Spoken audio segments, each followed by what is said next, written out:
Bienvenue dans ce nouveau numéro de Station Europe dans lequel on va parler de théâtre en mode confinement, de Bruxelles et également des migrants en Europe, avec deux invités qui ont davantage de points communs qu'on ne le pense, le fabuleux comédien Itzik Elbaz et Malin Björk, une jeune députée européenne suédoise.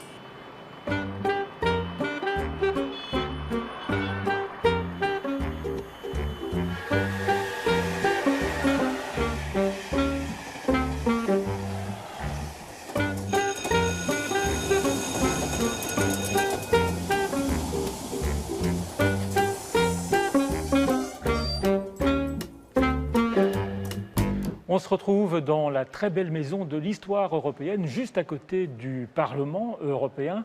Et je vous présente pour commencer Itzik Elbaz. Merci d'être avec nous. Vous êtes comédien, et quel comédien, hors normes, hors cadre. Vous êtes aussi un homme engagé. Vous avez fondé une association qui s'appelle 2,50 € et qui vient en aide aux migrants à Bruxelles. On y reviendra, mais commençons par le commencement. Vous êtes né à Jérusalem, vous avez vécu jusqu'à 15 ans à Paris et puis vous êtes venu à Bruxelles. D'abord, Paris, Bruxelles, c'est quoi la différence ? J'ai vécu une enfance très très chouette à Paris, très chouette. Et puis on est venu à Bruxelles pour suivre mon père et son travail. Et moi, j'ai pas vraiment vu de différence, puisqu'à 15 ans, j'avais pas vraiment le droit de sortir encore à Paris. Donc, je pouvais pas aller écumer la nuit parisienne. Mais voilà, donc moi, j'ai vraiment grandi à Bruxelles, réellement. Donc, voilà. Bruxelles est une ville qui a beaucoup changé en 25 ans ? C'est une ville qui a énormément changé. C'est une ville dont j'ai vu des quartiers se modifier très très fort. Moi, j'habitais il y a 20 ans, plus de 20 ans, à Saint-Gilles. Quand je vois Saint-Gilles il y a 20 ans et Saint-Gilles aujourd'hui, la gentrification, l'augmentation, l'explosion des loyers, des prix d'achat des maisons, les populations qui ne sont pas du tout les mêmes. Voilà, beaucoup de personnes de la communauté européenne, justement, qui ont acheté des maisons à Saint-Gilles. C'est une ville qui est devenue moins accessible ? Je trouve que parfois c'est devenu moins accessible. Enfin voilà, il y a le centre-ville aussi qui est quelque chose qui est toujours très intriguant. Quand on est un étranger et qu'on arrive à Bruxelles, le centre-ville, c'est une ville intrigante, tentaculaire. Il y a des petites rues partout, tellement de petites choses. C'est tellement petit et à la fois tellement riche et tellement diversifié que ça n'en finit jamais de m'étonner. Alors le confinement, vous le vivez comment ? Et les comédiens en général le vivent comment ? On l'a vécu, je pense, de toute façon. Alors du point de vue vraiment des comédiens, je ne peux pas du tout parler pour tous les comédiens. Je peux juste dire que ceux à qui j'ai parlé, celles et ceux à qui j'ai parlé, la difficulté, il y a eu plusieurs difficultés, mais surtout en fait, il y a le fait de ne pas savoir, de continuer à ne pas savoir. Et de ne pas savoir finalement à quelle sauce on va être mangé, voilà. Oui, vous n'avez aucune visibilité, vous ne savez pas quand vous allez pouvoir retourner sur les planches. C'est surtout ça, on va dire que la culture, ça a été le premier secteur à fermer, ce sera le dernier à rouvrir, pour des questions qui paraissent extrêmement évidentes parce que c'est une réunion de personnes, et évidemment en cas de pandémie, c'est à éviter. Après, voilà, on est toujours en attente aussi de données scientifiques un peu précises pour dire pour déterminer si les cinémas, les théâtres sont de potentiels clusters. Ça, jusqu'à présent, ça n'a pas été prouvé, ni confirmé, ni infirmé. Et donc voilà, en fait, on est toujours dans l'attente. Et être dans l'attente pour des gens qui se veulent proactifs, c'est frustrant. Donc on a accumulé beaucoup de frustration, il y a parfois beaucoup de colère, il y a vraiment une difficulté à comprendre ce qui est de l'ordre de la communication avec les personnes qui sont en charge du ministère. Voilà, il y a beaucoup de choses, beaucoup de dossiers comme ça. Ça a été un peu compliqué. Alors il y a un manque psychologique, celui de ne pas être sur les planches, de ne pas jouer, un manque financier également, vous y faisiez allusion ? Alors c'est un manque psychologique parce que c'est un métier dans lequel on ne s'engage pas sans être vraiment passionné, ou en tout cas on ne dure pas là-dedans sans être passionné. C'est pas possible. Et c'est un problème aussi parce que c'était vraiment un métier. Donc on a envie de pratiquer nos métiers, on doit pratiquer nos métiers. C'est un métier qui s'entretient. Enfin voilà, on ne peut pas tout arrêter en permanence. On comprend tous le principe de la pandémie et tout le monde a été hyper respectueux des règles, tout ça. Les théâtres, pour parler d'eux, ont mis en place des choses vraiment avec une immédiateté, une réactivité proprement exemplaire sur par exemple pulsion extraction de l'air, sur les entrées différenciées dans les salles, des horaires différents, du gel, des masques, enfin tout ça, tout a été mis en place. Et pourtant, voilà, on en est là et tout est fermé. Alors avant le confinement, vous avez joué dans Edmond au théâtre Le Public, vous avez brillé dans cette pièce. C'est l'histoire d'Edmond de Rostand qui écrit d'une manière assez improbable Cyrano de Bergerac et vous interprétez Constant Coquelin qui est un admis d'Edmond de Rostand et qui était aussi le premier comédien à jouer, à interpréter Cyrano. Cette pièce était vraiment, d'abord c'est une équipe incroyable, une pièce vraiment incroyable et un succès populaire incroyable.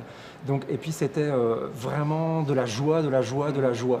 De la joie qu'on ressentait sur le plateau à jouer, énormément de joie qu'on recevait du public. C'était un bonheur permanent. Et puis surtout, c'est une pièce qu'on a eu la chance de jouer 4 mois, ce qui à Bruxelles est vraiment quasi un exploit en fait. Enfin, ça n'arrive jamais. Et là, pourtant, voilà, 4 mois consécutifs avec toujours des salles pleines. Enfin, c'était le bonheur. Alors, on n'a pas de vidéo, malheureusement, mais ça obligera le téléspectateur précisément à aller voir cette pièce quand vous allez la rejouer. Vous espérez remonter sur les planches avec cette pièce en particulier. On est sûr qu'on va la reprendre. Voilà, là, pour l'instant, je pense que c'est... je crois que le calendrier prévu... on devait être dans la tournée là maintenant, elle s'achevait à peine, mais donc on avait 35 dates qui ont été annulées.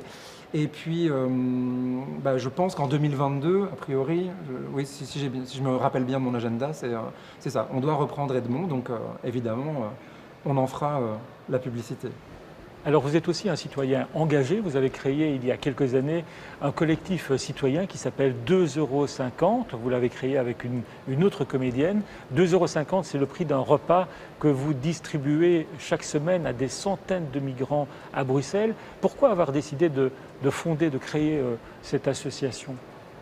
Alors avec Marie-Aurore Dawans, qui est donc comédienne aussi comme vous le dites, on a créé cette association presque un peu par hasard.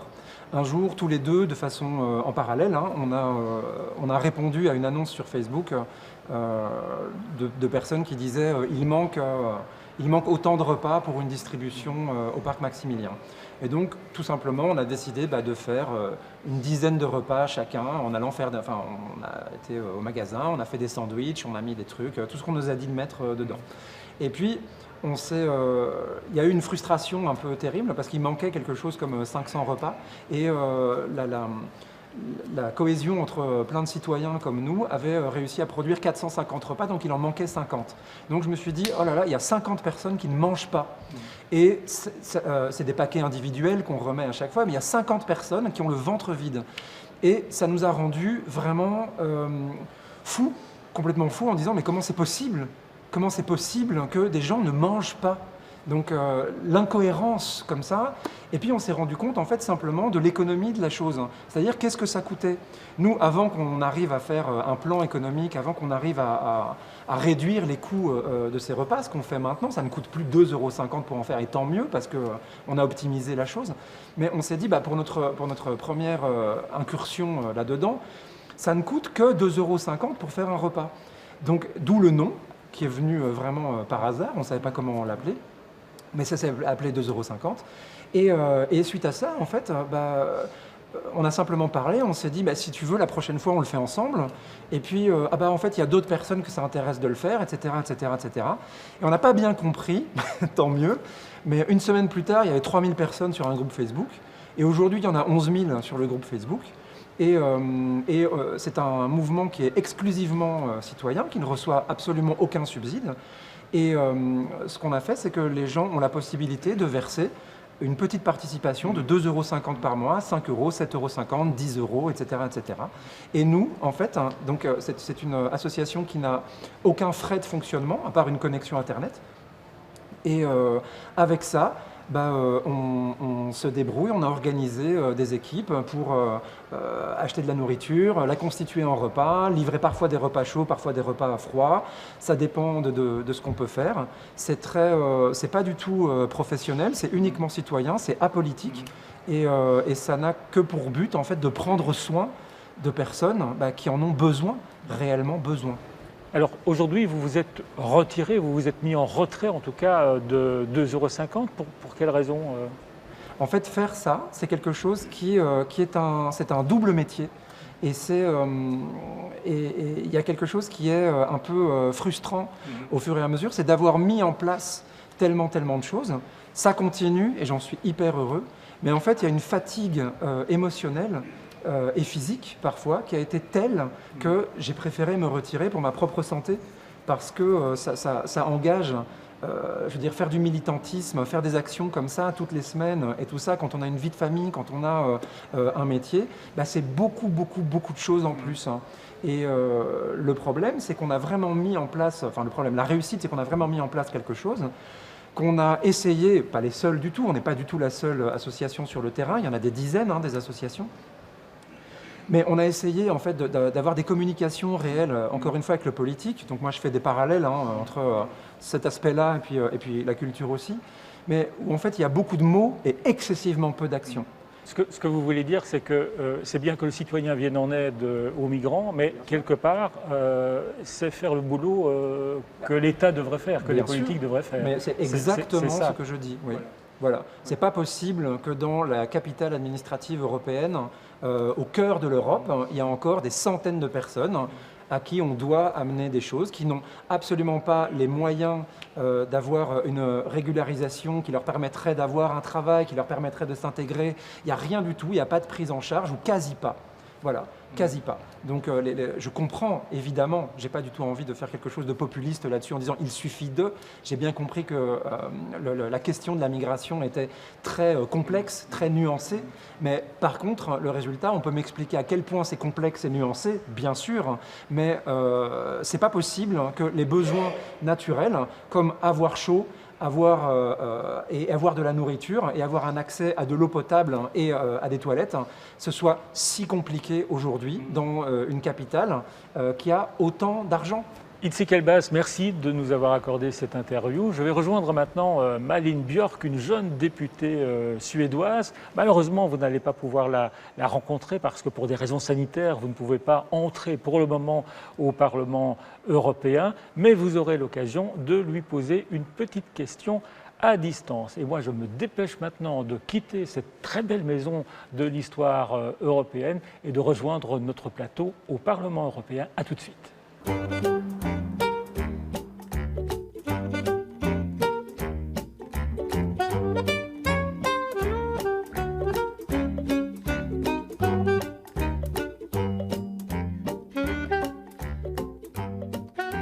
Voilà, on a rejoint le plateau du Parlement européen à Bruxelles et je vous présente Malin Björk. Merci d'être avec nous. Vous êtes députée européenne, suédoise et membre du parti de gauche dans votre pays, un petit parti avec une touche écologique et féministe.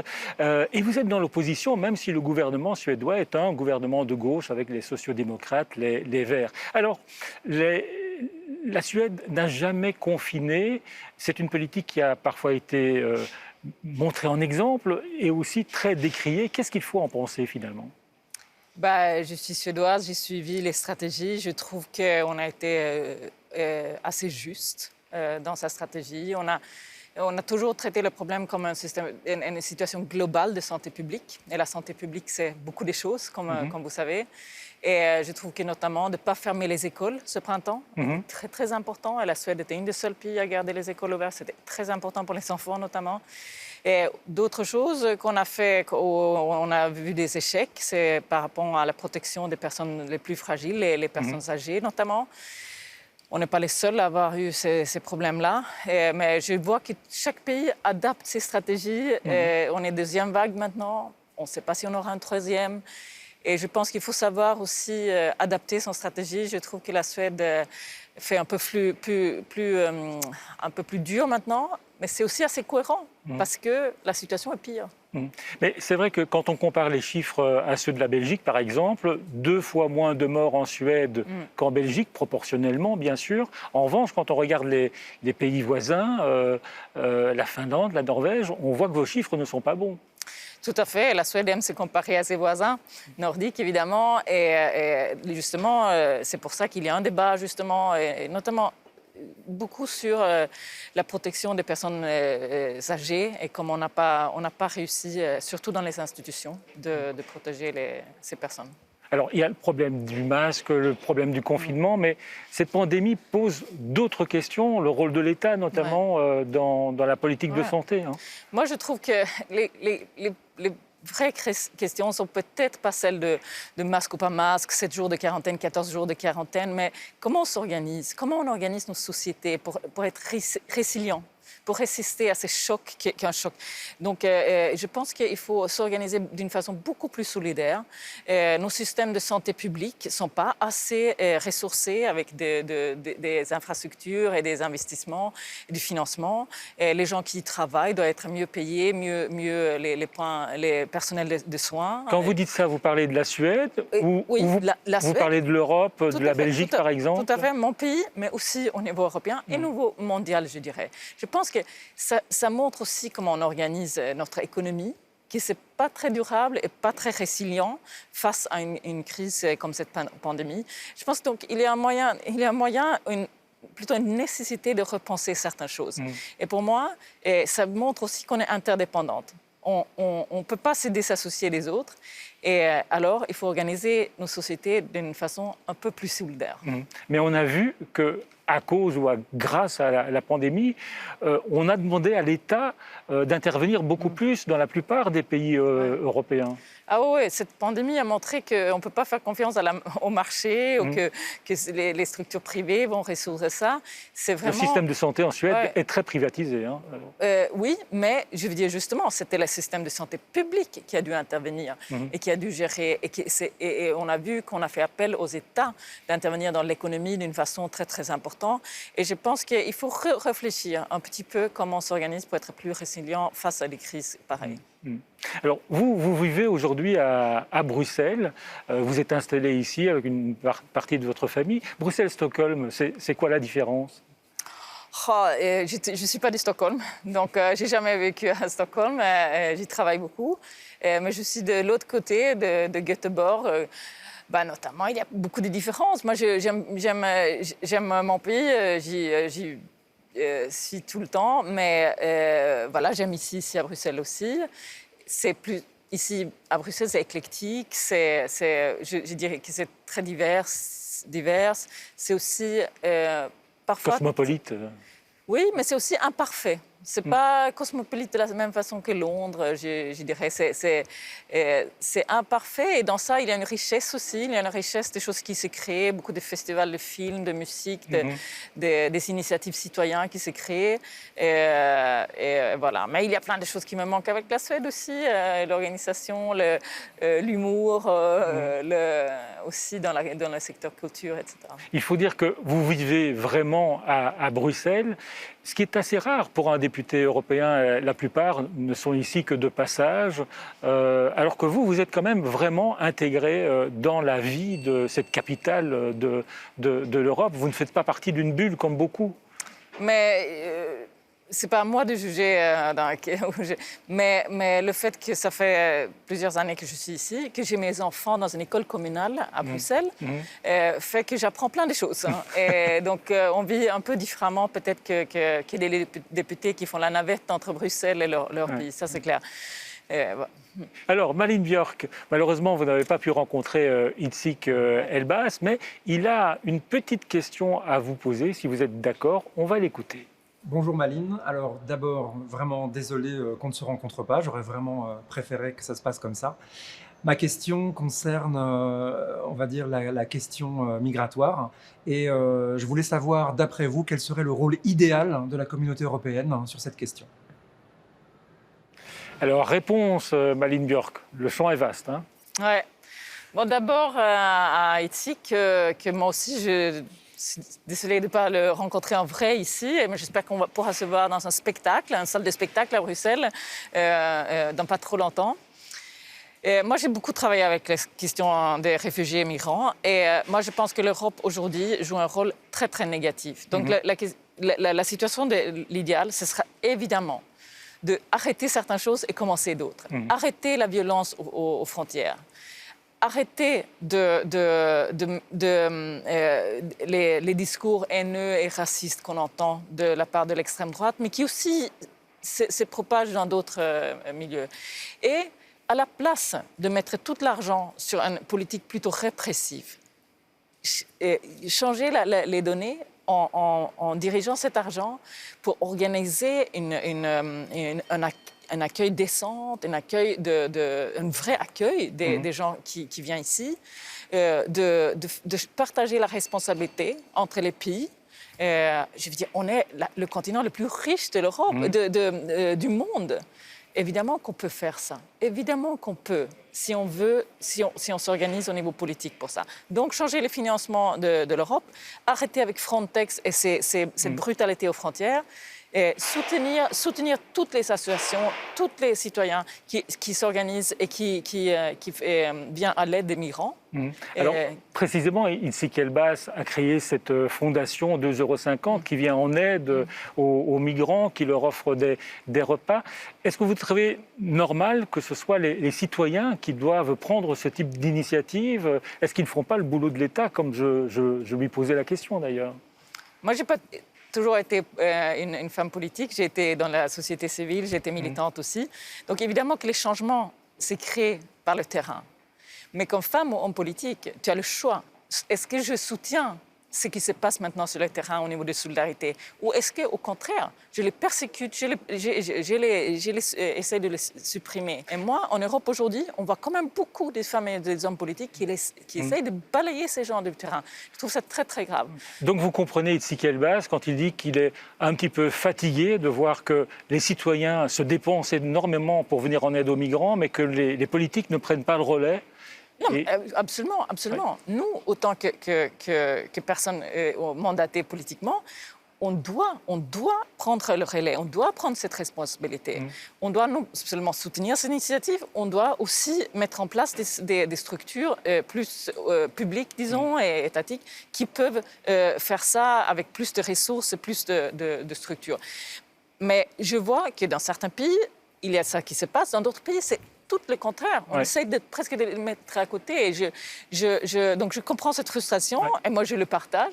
Je pense que quand on fait les choses le mieux au niveau politique, c'est quand on a l'inspiration de ce qui se passe réellement au niveau de l'organisation de solidarité et on peut le renforcer, on peut juste le soutenir d'une façon intelligente. Alors Itzik Elbaz s'occupe des migrants ici à Bruxelles, comme d'autres collectifs citoyens le font dans d'autres villes en Europe. Vous êtes allé à l'autre bout de la chaîne, à la frontière de la Croatie, à la frontière grecque, pour voir comment ça se passait, comment on accueillait ou on refoulait les migrants. Vous avez publié d'ailleurs avec votre groupe politique un livre noir des migrants refoulés. Qu'est-ce que vous avez constaté sur place en fait ?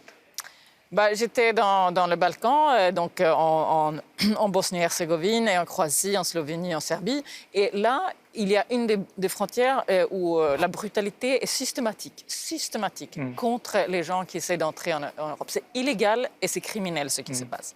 Et voilà, nous, on voulait rendre ça visible. Donc, on a travaillé justement avec la société civile là-bas, qui sont les yeux, les oreilles de ce qui se passe. Et on a voulu dire, parce que comme ça, tout le monde sait maintenant ce qui se passe. Et j'invite tout le monde à lire ces témoignages. Mais évidemment qu'après, il faut que ça se transforme en politique. Il faut arrêter ces violences frontalières. Il faut que Frontex et l'Europe réagissent, qu'on arrête de financer ça. Frontex, c'est l'agence de défense des frontières extérieures de l'Union européenne. En fait, et vous dites en quelque sorte qu'ils défendent davantage les frontières que les migrants. Il faut arrêter le financement et il faut que le directeur de Frontex démissionne. Mais ça, je veux dire, c'est une bataille politique parce qu'il y en a évidemment qui veulent voir plus de cette politique. Donc pour vous, Frontex, qui est une agence de l'Union européenne, a une attitude, je ne veux pas dire criminelle, mais... Elle est complice. Elle est complice des crimes. Pas seulement de mauvais comportements, des crimes aux frontières de l'Europe. Mais quand vous dites des crimes, il y a des migrants qui meurent aux frontières? Oui, il y a des gens qui meurent aux frontières, notamment dans la mer en Grèce, mais aussi que c'est des crimes comme on dit, les refoulements. Oui. C'est des crimes contre la loi internationale et européenne. Et nationale souvent. Donc tout ça se passe aujourd'hui aux portes de l'Europe et je pense qu'il faut que tout le monde voit ça et qu'on transforme, qu'on arrête, parce que si on arrête ça, on peut aussi se dire à la place, qu'est-ce qu'on va mettre en place à la place de ceci? Un système, on accueille les migrants, on partage la responsabilité et aussi ça veut dire qu'on ne peut plus accepter non plus le discours nationaliste et raciste qu'on entend porté par Orban et d'autres. Donc je pense que ça, c'est un défi énorme, mais je pense qu'il y a beaucoup du monde, des citoyens qui voient ce qui se passe et qui veulent voir un changement de politique. Vous croyez toujours à l'Europe, Malin Björk? Je trouve que l'Europe est dans une situation difficile, compliquée, et je pense qu'elle doit faire des choix plus démocratiques, beaucoup plus solidaires. Elle doit mettre en question le modèle économique et il faut sauvegarder la démocratie. Et je pense qu'on n'est pas sorti de l'auberge, non. Bon, alors on va être plus léger. À côté de vous, 2 enveloppes avec une bonne question et une mauvaise question. Vous prenez laquelle? J'en reçois des 2, souvent, mais je prends l'enveloppe rouge parce que je suis quand même de gauche. Mais je suis verte aussi, écologique. Et vous la lisez à haute voix. Quel est le métier que vous n'auriez pas pu faire? Oh là là! Médecin me semble très, très difficile. Ouais. Dans des décisions très difficiles et directes et complètes. Mais si j'aurais eu une formation géniale, peut-être oui. Astronaute, non, pas du tout. Astronaute, pas du tout. Parce que vous avez les pieds sur terre. Je préfère. Je préfère. Malin Björk, merci de vous être arrêtée à Station Europe. Merci à vous d'avoir suivi cette émission. Merci à Pascal Simard et à toute l'équipe du Parlement européen d'avoir réalisé ce numéro ici au Parlement européen. Et on se retrouve le mois prochain pour un nouveau numéro de Station Europe.